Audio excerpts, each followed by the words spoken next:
গাইবান্ধার সুন্দরগঞ্জ পৌরসভার আইইউজিআইপি প্রকল্পের আওতায় নির্মাণাধীন ড্রেনের ঢালাই কাজে পুরনো মরিচা ধরা রড ব্যবহারের অভিযোগ উঠেছে। ঠিকাদার প্রতিষ্ঠানের দাবি, পৌর প্রকৌশলী মোহাম্মদ আবুল বাশারের অনুমতিতেই এসব রড ব্যবহার করা হয়েছে। তবে পৌর প্রশাসক রাজকুমার বিশ্বাস বিষয়টি জানতেন না। অভিযোগ পাওয়ার পর তিনি কাজ বন্ধ। আমাদের যে এই কলেজ মোড় থেকে আমাদের যে ড্রেনটা আপনার এই এলিভেট করার কথা আছে, এই ড্রেনটা আমাদের এস্টিমেটে আমরা প্রথমে দেখলাম যে এখানে আমাদের ডিসমেন্টেলের কোনো আইটেম নাই। তো ডিসমেন্টের আইটেম না থাকলে তো মানে এটা যে আমরা কাজটা করবো না। আমরা তখন প্রকল্প বিষয়ে কথা বলা হইলো, প্রকল্প অফিস থেকে বললো ঠিক আছে, এটা কাজটা অবশ্যই ডিসমেন্টেল তো করতেই হবে কাজ করার জন্য।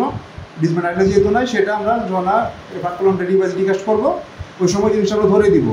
আমরা তো প্রথমে তো পিডি অফিস থেকে তো আমার একটা অনুমতি নেওয়া আছে। পৌর প্রশাসক মহোদয় আছেন, তাকে অবগত করা উচিত ছিল কিনা এটা ব্যবহার করার আগে? বাট আমাদের প্রশাসক স্যারের সাথে এটা নিয়ে অবশ্যই আমরা কথা বলবো। কথা বলে আমরা কাজ বন্ধ রাখছি। আমরা কথা বলবো, কথা বলে আমরা আমাদের প্রতিবেদন দিব। স্যারে বলে যে অনুমতি যে সিদ্ধান্ত দেবে ওই অনুযায়ী আমরা কাজ করবো। আমরা যতটুকু দেখলাম যে মোটামুটি ট্রেনের অর্ধেক কাজ শেষ। তো আসলে এটা প্রশাসক মহোদয়কে না জানিয়ে কাজ প্রায় অর্ধেক শেষ পর্যায়ে, এখন অনুমতি নেওয়া এটা কি আসলে দেখানো কিনা?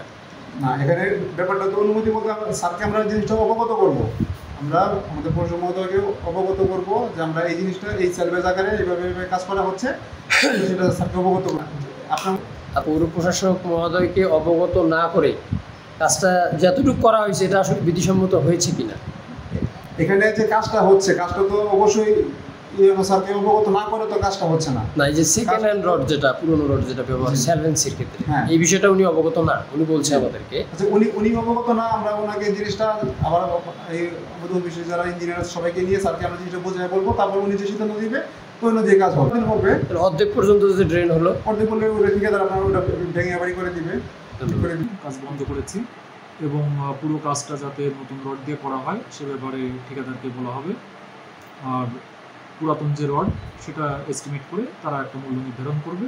মূল্য নির্ধারণ করে তারপরে এখানে ডিসমেন্টেলিংয়ের জন্য কস্ট ধরা ছিল না, যদি এটা দিয়ে ওটা মেকআপ হয়, রডের যে টাকাটা সেটা দিয়ে ভাঙার যে খরচ সেটা নির্বাহ করা হবে।